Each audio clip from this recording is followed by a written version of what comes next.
mengatakan tak kenal maka tak sayang. Izinkan saya perkenalkan terlebih dahulu nama asli dari mana. Saudara, nama saya Pendeta Daud Silwanus Rajawali. Saya berasal dari Kutai, Bapak Kutai, Ibu Sunda. Hasilnya kayak orang Manado katanya. Ya, puji Tuhan. Yang jelas saya ini orang Indonesia.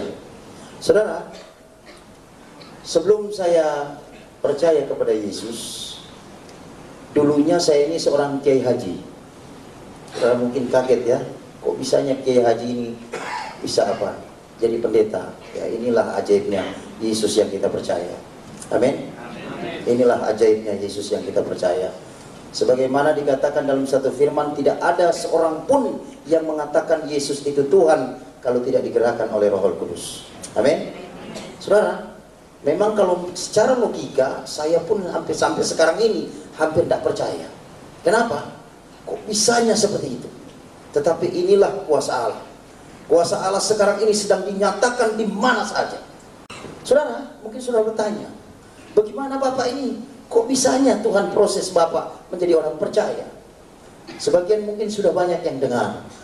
Ada yang melalui kaset, ada yang melalui kesaksian tadi malam. Puji Tuhan saudara, sebagaimana saya katakan, bukan satu kebetulan.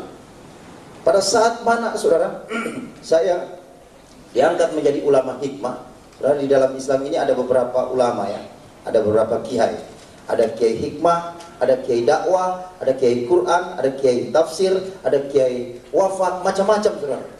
Ada berbagai macam kiai. Tapi untuk saya pribadi adalah kiai hikmah. Mungkin saudara bertanya, kiai hikmah ini apa? Kiai hikmah ini kalau saudara tahu, kalau umpamanya saudara pernah mendengar apa yang dinamanya dunia spiritisme, okultisme, dunia gaib, kemudian dunia jin, saudara perlu saudara ketahui yang membidangi itu adalah kiai hikmah.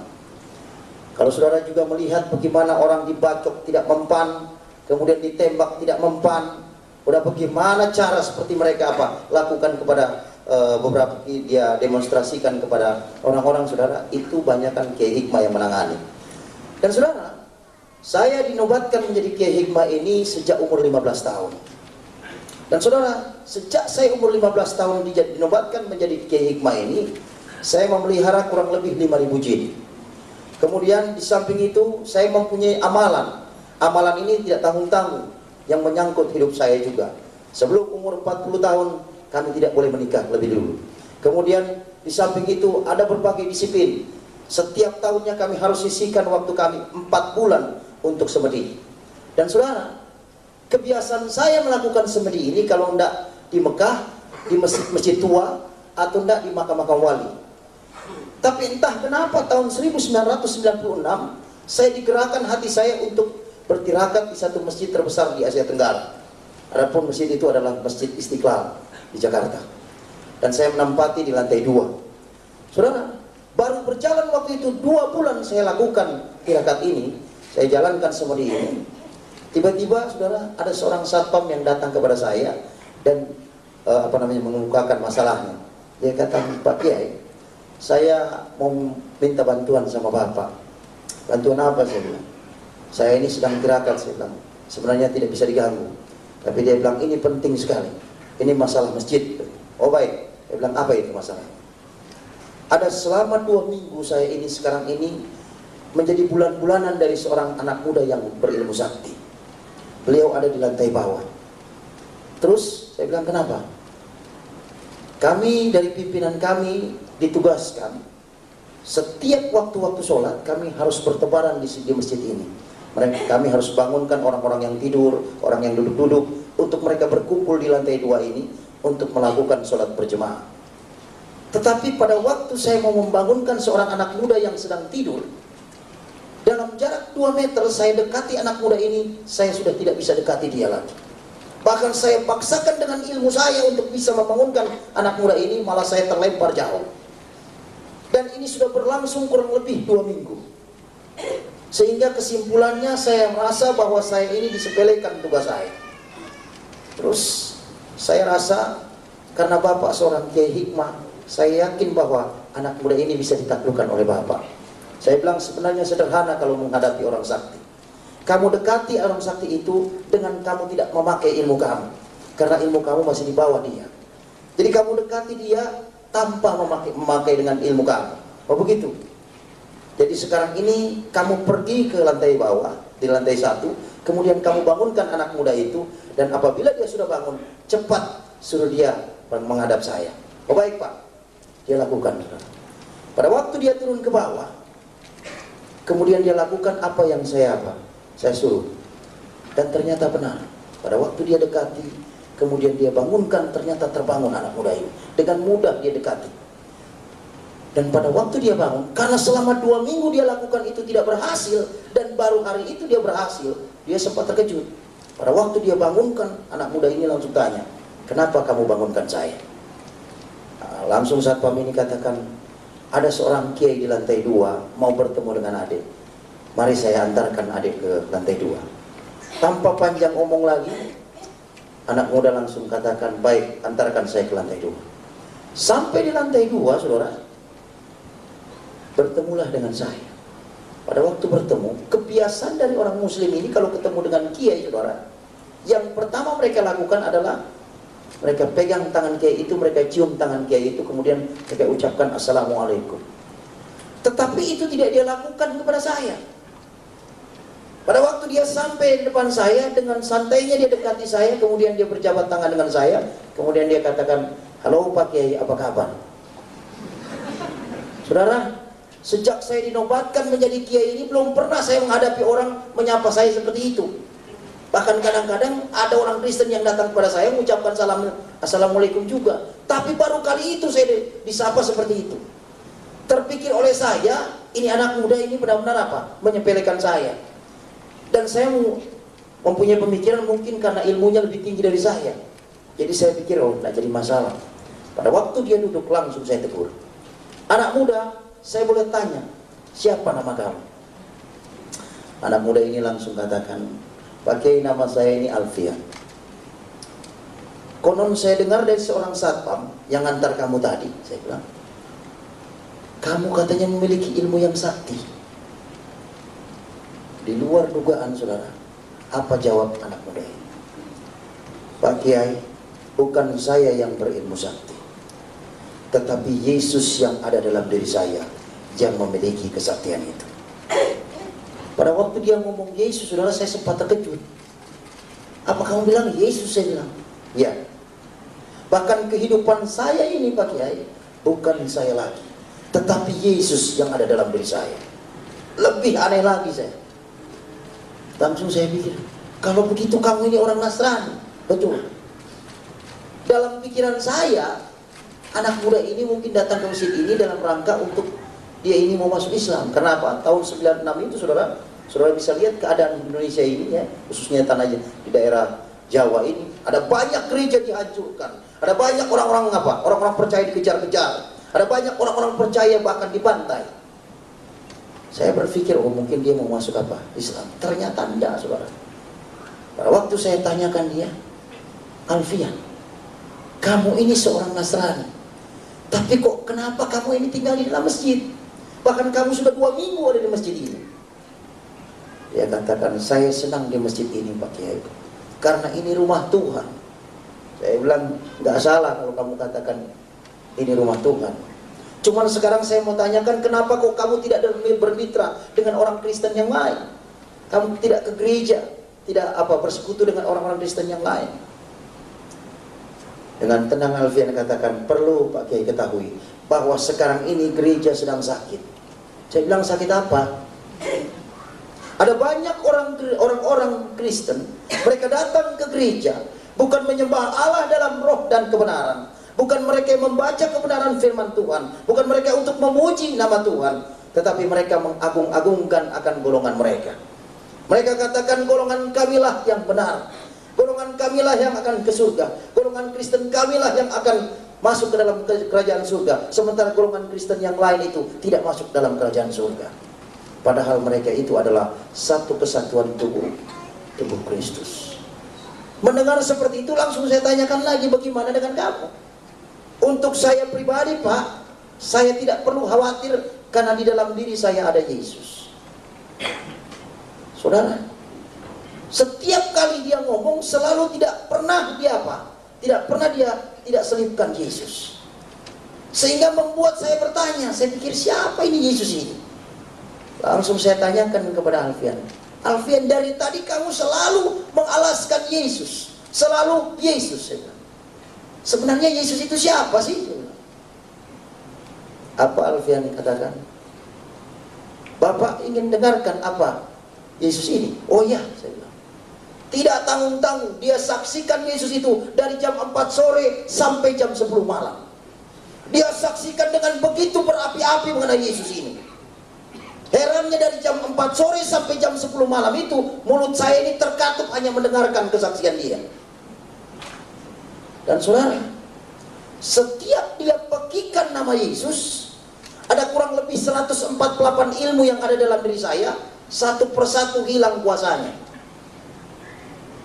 Pada waktu dia sudah jam 10 malam dia saksikan mengenai Yesus itu, sempat terhenti sejenak. Langsung saya angkat bicara, saya bilang, Alfian, tunggu sebentar. Kamu ini menyaksikan Yesus begitu berani. Dan kamu menyaksikan Yesus ini bukan di gereja ini, saya bilang. Ini dalam masjid, saya bilang. Bagaimana bisa jadi kamu seberani ini? Dia bilang, inilah yang diinginkan oleh Yesus yang ada dalam diri saya. Saya harus saksikan Yesus itu kepada Bapa. Saat itu sempat saya agak sedikit marah, saudara, karena dia begitu tegas menunjuk kepada saya.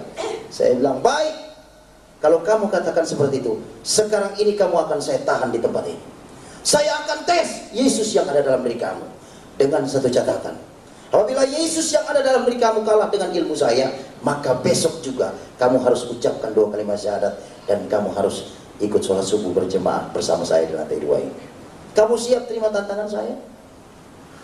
Alfian dengan tenang dia katakan, kalau itu yang diinginkan oleh Yesus yang ada dalam diri saya, maka saya akan terima tantangan Bapak di dalam nama Yesus. Hilang lagi ilmu satu. Saat seperti itu, saya sempat sadari bahwa di dalam nama Yesus ada kuasa. Saya sempat berpikir, luar biasa ini anak muda ini. Anak muda itu kurang lebih umurnya sekitar 25 tahun. Dia tahu persis bahwa Yesus ada di pihak dia. Dia tahu persis kapasitas Yesus yang dia percaya. Dan pada saat itu langsung saya bilang, baik, kalau kamu memang berani menerima tantangan saya, sekarang juga saya persilakan kamu untuk mempersiapkan diri. Ada mungkin ritual yang kamu harus lakukan untuk mempersiapkan dalam pertandingan ini, saya juga akan mempersiapkan diri. Saudara, pada waktu saya sementara mempersiapkan diri, kurang lebih hampir 2 jam saya persiapkan diri saya dengan berbagai ritual yang saya lakukan. Yang saya lihat, Alfian ini tenang-tenang saja. Tidak ada satu reaksi apapun yang dia lakukan. Sepengetahuan saya, biasanya kalau orang Kristen mau persiapan, paling tidak berhubungan dengan Tuhan dengan berdoa. Kadang-kadang mungkin bertelut, kemudian lipat tangan, tutup mata. Tapi ini dia tidak lakukan sama sekali. Dia duduk dengan tenang. Sehingga membuat saya penasaran. Saya langsung tinggalkan sejenak. Saya punya persiapan. Saya dekati dia. Alfian, boleh saya tanya sebentar? Oh boleh Pak, silakan. Ini saya hampir 2 jam mempersiapkan diri. Tapi yang saya lihat kok kamu tenang-tenang saja. Alfian dengan senyum dia katakan, Bapak ini mau lawan saya atau mau lawan Yesus yang ada dalam diri saya? Iya, saya bilang saya akan lawan Yesus yang ada dalam diri kamu. Tapi paling tidak kamu harus ada persiapan. Dia bilang, kalau itu yang Bapak mau, maka saya persilakan biarlah Yesus yang berperang ganti saya. Dan saya cukup diam saja. Belakangan saya tahu setelah saya jadi hamba Tuhan, ini firman Tuhan, saudara. Pada waktu dia katakan seperti itu, saya udah gak bisa ngomong, saudara. Saya bilang, oke, silahkan teruskan kamu punya apa? Persiapan. Saya juga akan rampungkan. Sempat terpikir oleh saya, beberapa kali dia pekikan nama Yesus, ilmu saya hilang satu persatu. Saya bilang, ini perlu bantuan, saya bilang. Saat itu langsung saya panggil jin yang saya pelihara. Saat itu saya bilang, jin, sini dulu. Saya mendapat satu musuh yang tidak tanggung-tanggung. Masih muda.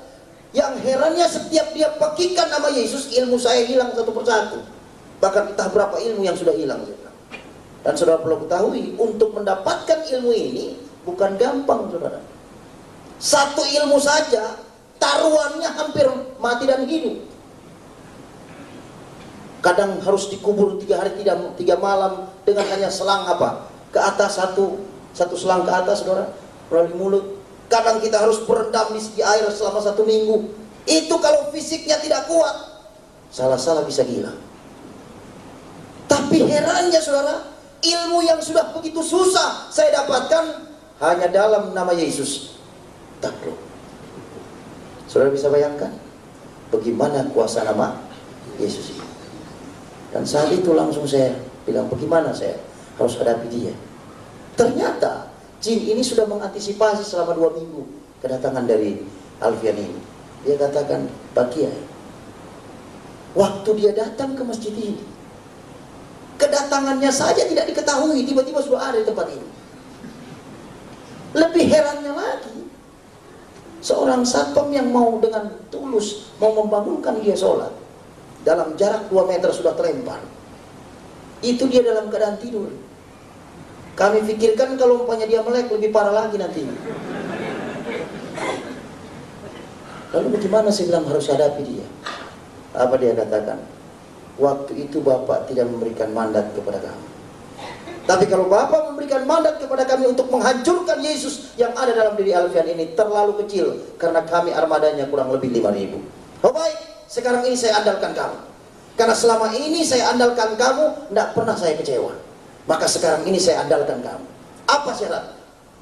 Syaratnya adalah Bapak harus tidur dan anak muda itu harus tidur. Dan kami akan lawan Yesus yang ada dalam dirinya.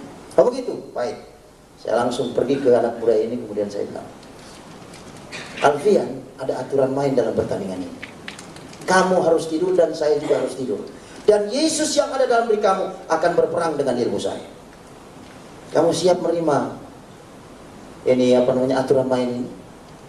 Dengan tenang dia katakan, kalau itu yang Yesus inginkan dalam pertandingan ini, maka saya terima dalam nama Yesus. Hilang lagi satu, saudara.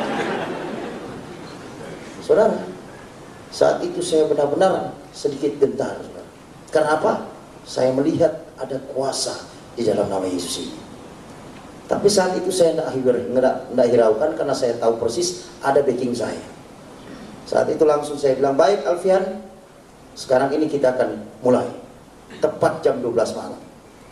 Saat itu saya berikan tempat dia, kemudian saya juga tidak berapa jauh. Kami bersama berdampingan saat itu tidurnya. Sebelum dia tidur, dia minta satu syarat. Pak, saya minta satu syarat. Kalau Bapak banyak syarat, saya satu syarat aja. Apa itu? Saya bilang, apabila Yesus yang ada dalam diri saya menang atas ilmu Bapak, maka besok juga Bapak harus mengenal Yesus secara pribadi. Siapa? Saya sempat bingung, saudara. Ini ilmu sudah hilang. Saya pikir-pikir, ini kalau umpamanya saya bilang iya, repot juga kalau nggak ada backing. Tapi saya ingat backing saya. Baik, saya bilang saya akan terima. Ada keberanian setelah saya punya backing. Kenapa, saudara? Di saat itu kami tidur. Jam 2.30, di antara setengah sadar dan setengah bermimpi, saya menyanyikan satu lagu. Saudara, yang namanya Kiai Hikmah ini banyak aturannya. Jangankan sampai nyanyi, bersiul saja sudah haram hukumnya, apalagi nyanyi. Apalagi nari-nari, saudara. Waduh, lebih parah lagi itu, lebih haram lagi itu. Tapi justru itulah yang saya lakukan. Roh Kudus bekerja secara dahsyat dan ajaib di dalam hati saya saat itu. Kemudian dia wujudkan lewat pujian. Saat itu saya menyanyikan satu lagu. Lagu itu belum pernah saya dengar, saudara. Yang namanya kenal dengan orang Kristen aja termasuk tabu. Malah saya nyanyikan satu lagu. Lagu ini mungkin bagi saudara biasa, tapi bagi saya lagu ini luar biasa. Lagunya adalah Allah kuasa melakukan segala perkara. Saya nyanyikan lagu itu dari awal sampai akhir tanpa salah. Dan saya rasakan ada roh damai sejahtera merasuk dalam diri saya. Pada waktu roh damai sejahtera itu masuk dalam diri saya, langsung saya terkejut. Pada waktu saya terkejut, langsung saya ucapkan, astagfirullahaladzim, ada apa dalam diri saya ini? Kok bisanya saya nyanyi? Dan saat itu saya ambil mantra-mantra saya untuk saya keluarkan roh damai sejahtera itu. Karena roh damai sejahtera yang masuk dalam diri saya itu termasuk asing. Karena untuk orang-orang yang memiliki ilmu-ilmu kanuragan, jarang sekali ada damai sejahtera. Yang ada selalu waspada. Mau apa? Jangan-jangan ada musuh. Jadi saat itu saya bergumul untuk mengeluarkan roh damai sejahtera itu. Tapi dengan berbagai mantra yang saya lakukan tetap tidak keluar. Di saat saya bergumul, Alfian yang ada di samping saya ini terbangun, rupanya terusik. Pada waktu dia terbangun, dia lihat dengan tajam mata saya dan dia tersenyum. Langsung dia ulurkan tangannya. Dia bilang, "Pak, selamat Pak." Saya bilang, "Kenapa kamu katakan selamat kepada saya?" Ternyata Yesus yang ada dalam diri saya ada juga dalam diri Bapak. Bagaimana bisa jadi kamu katakan itu? Tadi waktu saya tidur, saya sayup mendengar Bapak menyanyi. Saya tahu persis lagu yang Bapak nyanyikan itu lagu yang biasa dinyanyikan oleh orang-orang pengikut Yesus. Saya bilang, "Iya, kenapa begitu ya?" Inilah ajaibnya Yesus yang ada dalam diri saya. Saat itu saya sempat sadari, saya ini Kiai Haji, saya bilang. Bagaimana bisa jadi saya ada Yesus, saya bilang, di dalam diri saya. "Alfian, saya belum kalah." Dan itu dengan tegas saya katakan, "Saya belum kalah." Alfian katakan, "Saya belum katakan Bapak kalah. Bahkan tidak pernah saya katakan Bapak itu kalah. Tapi yang saya katakan, Yesus sudah ada dalam diri Bapak." Herannya lagi saudara, jin yang siap membantu saya, yang siap menghancurkan Yesus yang ada dalam diri Alfian ini, sampai sekarang ini nggak tahu kemana saudara. Dipanggil sudah tidak pernah datang, wujudnya tidak pernah saya lihat, suaranya pun tidak pernah saya dengar lagi. Ternyata apabila terang itu datang, gelap itu akan pergi.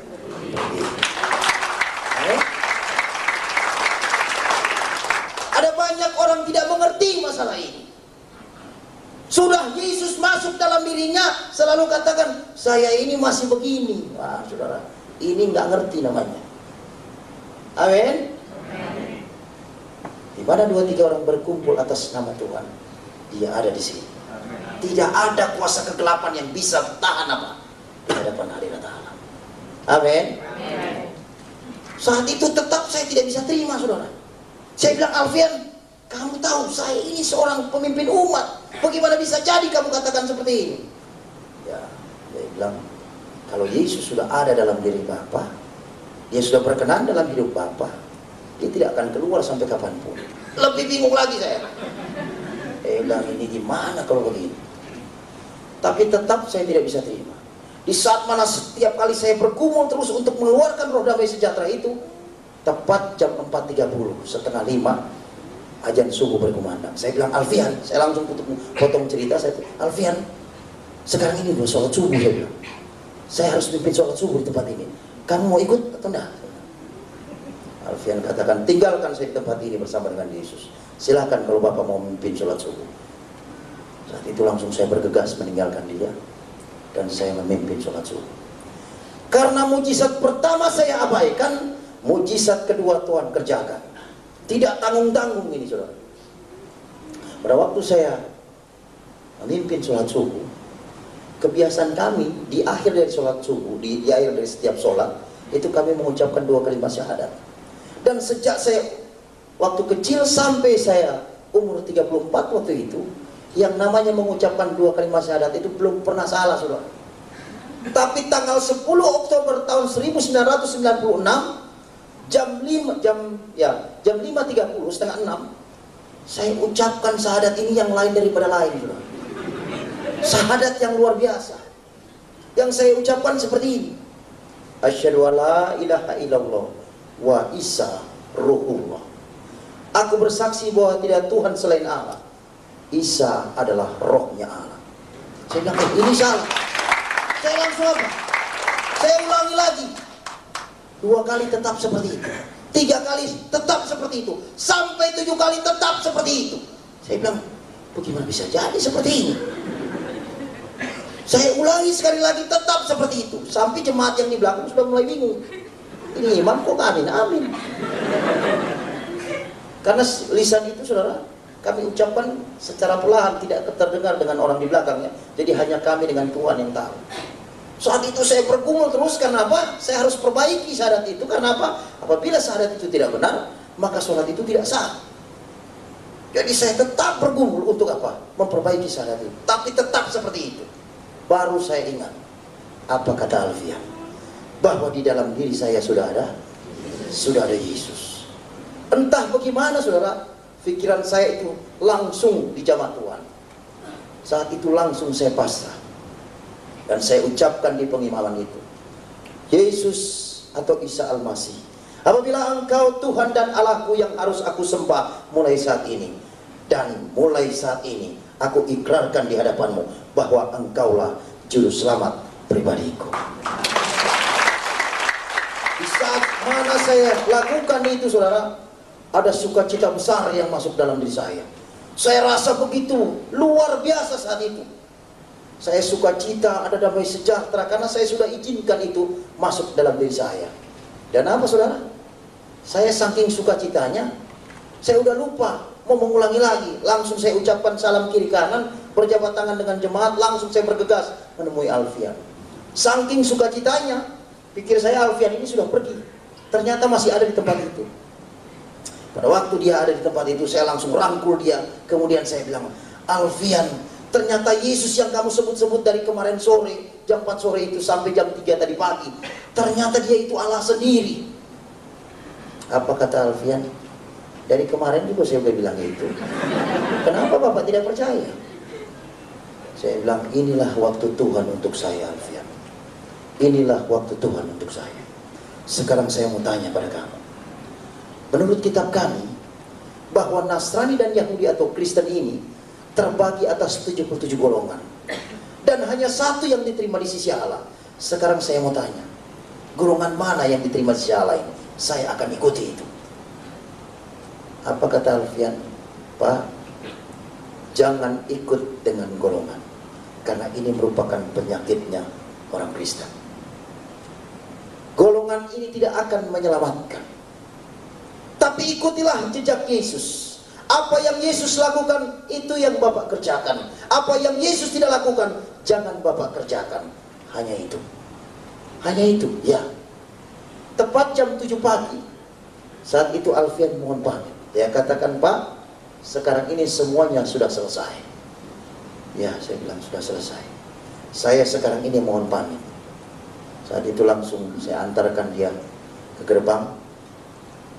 Dan herannya saudara, sejak jam 4 sore sampai jam 7 pagi itu, tidak terpikir oleh saya, tanya dia alamatnya di mana, asli dari mana, orang tuanya di mana, keluarganya di mana, tidak pernah saya tanya. Yang terngiang-ngiang dalam pikiran saya itu adalah kesaksian dia mengenai Yesus. Dan pada waktu mau berpisah, dia sempat pegang erat-erat tangan saya. Dia bilang, Pak Kiai, selamat berjalan bersama dengan Yesus. Pandang Yesus, jangan pandang manusia. Sampai kita bertemu di kerajaan surga. Mulai saat itu, Alfian itu entah kemana. 3 tahun saya mengenyam pendidikan sekolah tinggi teologi, dan saya mendapat predikat yang terbaik. Di saat mana saya menggenggam akan ijazah yang sudah diberikan, saya langsung masuk ke kamar. Saat itu saya menangis dan saya berdoa, Tuhan, siapa Alfian itu? Aku bertanya sekarang juga. Dia telah perkenalkan aku dengan Engkau, dan sekarang ini Engkau telah memilih aku menjadi hamba-Mu. Sekarang ini aku bertanya kepadamu, siapa Alfian itu? Dan apa saudara? Jawab Tuhan lewat doa. Daud, aku kirimkan malaikatku untuk menyelamatkan jiwamu dari api neraka. Saudara, untuk seorang yang banyak melukai hati Tuhan, ternyata jiwanya masih berharga di mata Tuhan. Tapi untuk mengenal Yesus ini bukan berarti tanpa harga saudara. Ada harga besar yang harus saya bayar. Saya harus diusir dari umat yang saya pimpin. Saya harus apa? Melepaskan semua atribut dunia saya. Saya harus lepas dengan kawan saya yang paling akrab, yaitu jin. Ya. Itu saya punya kawan akrab sudah sejak saya umur 15 tahun. Lebih parahnya lagi, orang tua yang justru apa? Mengandung saya dan melahirkan saya, tidak mengakui lagi saya sebagai anak. Pahit, saudara. Tetapi puji Tuhan, Yesus katakan dalam Matius pasal 11. Saudara bisa lihat ini, saudara. Matius pasal 11 ayat yang ke-28. Saat itu saya dapat firman ini yang pertama. Dikatakan, marilah kepadaku semua yang letih lesuh dan berbeban berat, aku akan memberikan kelegaan kepadamu. Pikulah kuk yang kupasang dan belajarlah padaku, karena aku lemah lembut dan rendah hati, dan jiwamu akan mendapat ketenangan. Sebab kuk yang kupasang itu enak dan bebanku pun ringan. Saudara, pada saat saya dapat firman ini, saya dapat penghiburan. Tidak tanggung-tanggung saya sempat dapat kutukan dari umat yang saya pimpin. Ini yang namanya kiai kiai murtad yang siap hidup melarat seumur hidup. Saudara, kutukan ini tidak tanggung-tanggung. Tapi puji Tuhan, murtadnya saya ini malah kenal Yesus, saudara. Yang bukan membuat saya ini semakin melarat, saudara. Semakin melarat seumur hidup, malah tetap naik, bukan turun. Jadi kepala, bukan jadi ekor. Ini indahnya kita bertemu dengan Yesus. Ada banyak sekarang ini tawaran keselamatan, tetapi keselamatan yang hakiki hanya ada pada Yesus. Diam, ku terpaku dan ku tajuk.